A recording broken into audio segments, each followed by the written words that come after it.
오늘 예정되었던 본회의가 무산되었습니다. 매우 유감스럽습니다. 국민의힘과 김도읍 법사위원장의 일방적 회의 취소에 강한 유감을 표합니다. 당초 여야 간사가 합의한 상임위 전체 일정을 법사위원장이 마음대로 취소한 사례는 본 적이 없습니다. 오늘 본회의 일정은 이미 오래전에 확정된 여야 원내대표 간 합의된 사항이었습니다.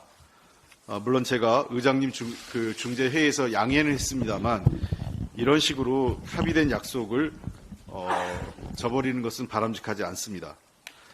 특히 법사위는 본회의와 무관하게 타 상임위에서 넘어온 130여 개의 민생 법안들을 신속히 심사해야 될 의무가 있는 것입니다. 자기 당의 정치적 목적을 위해서 이미 합의됐던 정치적 약속도 그리고 민생에 대한 책임도 저버리는 것은 바람직하지 않습니다. 특히 이동관 방송통신위원장의 탄핵안을 막기 위해서 법사위 전체 회의를 열지 않겠다고 하는 이러한 행태는 명백하게 잘못된 것이고 법사위원장의 직권남용에 해당합니다. 그리고 김도읍 법사위원장이 민주당이 추진하는 이동관 방통위원장 등의 탄핵소추안에 대해 여야 원내대표 간 합의된 바가 없다는 이상한 논리까지 동원을 했습니다. 탄핵소추안이 여야 간 합의가 돼야 추진되는 것입니까? 도대체 국회법에 어느 근거가 있는지 제가 모르겠습니다. 결국 국민의힘과 법사위원장이 이동관 방통위원장의 탄핵을 어떻게든 막고 정권의 방송장악을 지속하겠다는 것 이상 이하도 아닙니다. 국회는 특정 위원장에 의해 좌지우지되는 그런 기관이 아닙니다. 정권의 어머나 당리당략이 아닌 헌법과 국회법에 따라 움직여야 합니다. 우리가 이런 법사위의 횡포를 막기 위해서 여러 차례 자구체계 심사권 이외에 법안 심사권을 주지 않으려고 했는데 법사위는 또 법사위원장은 이 국회법의 취지를 정면으로 거스르고 있는 것입니다. 오늘이라도 법사위를 조속히 정상화해서 관련된 민생 법안들을 신속하게 처리해 줄 것을 거듭 촉구합니다. 그리고 민주당은 당초 여야 합의대로 오는 30일 본회의를 열어서 이동관 방통위원장에 대한 탄핵안을 반드시 처리할 계획이고요.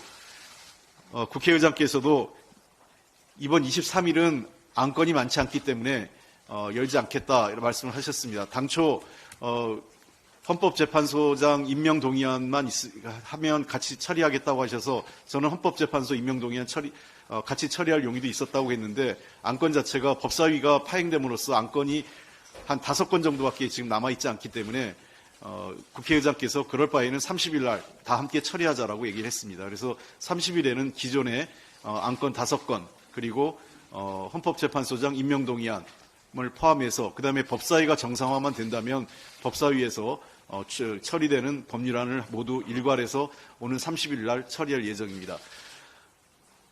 법사위가 빨리 어제 여야 원내대표 간의 국회의장실에서 법사위 정상화에 대해서 합의한 만큼 법사위 일정을 잡아주기 바랍니다. 정부는 행정 전산망 먹통 7일째인 오늘도 먹통 원인에 대한 명쾌한 답변을 내놓지 못하고 있습니다. 복구됐다던 주민등록 시스템은 이틀 만에 20분간 또 먹통이 됐습니다. 정부는 일시적 과부하라 둘러댔지만 국민 불안은 커져만 갑니다. 추가로 외교부 시스템도 하루 넘게 먹통이 이어졌습니다. 계속 이 내용을 쉬쉬했습니다. 상황을 감추는 것이 최악의 선택입니다. 지금처럼 북의 도발이 빈번한데 언제든 긴박한 상황이 벌어질 수 있는 조건에서 외교부 시스템이 하루 넘게 마비된 것은 안보공백이나 다름없습니다.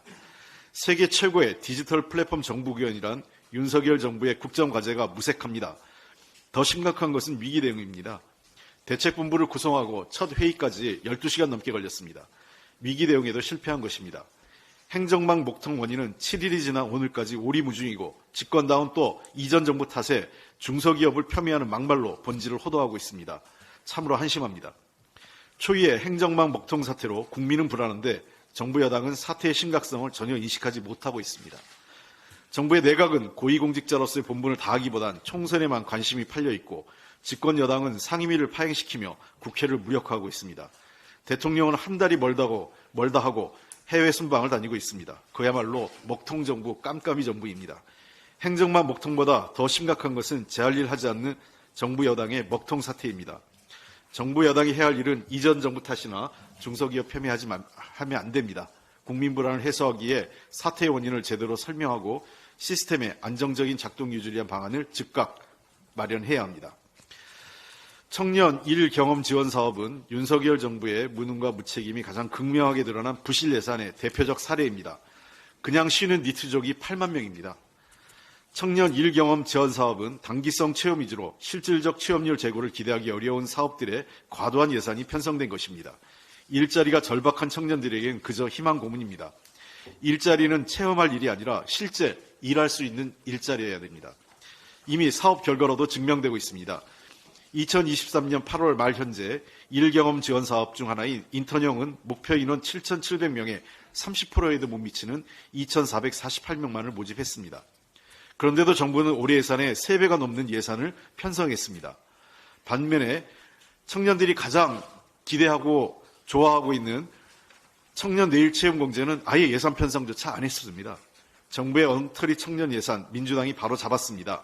청년 내일 체험 공제, 청년 패스, 청년 일자리, 창출 사업, 청년 월세 한시 특별 지원 사업 예산이 일몰되거나 축소되지 않도록 최선을 다해 확보했습니다. 지금 필요한 것은 생색내기용 청년 예산이 아니라 일자리, 주거, 교통 등 청년의 삶에 실제로 보탬이 되는 청년 체험 예산이 필요한 것입니다. 여성 관련 예산도 마찬가지입니다. 정부의 내년도 예산안에 여성 지우기가 심각한 수준입니다. 폭력의 행태는 다양해지고 피해자는 늘어만 가는데 여성폭력 예방과 피해자 지원 예산을 대폭 삭감했습니다. 22년 동안 16만 8천 건을 상담해왔던 민간 고용평등 3당실은 운영비 지원이 끊겨 문 닫을 처지에 있습니다. 이주 여성에 대한 지원 예산은 더 위기입니다. 여성은 아무것도 하지 말라는 정부의 철학이 그대로 드러난 것 아닌가 싶습니다. 민주당은 여성의 안전과 평등한 일자리를 위한 최소한의 안전망이 사라지지 않도록 예산안에 충실히 담겠습니다. 이상입니다.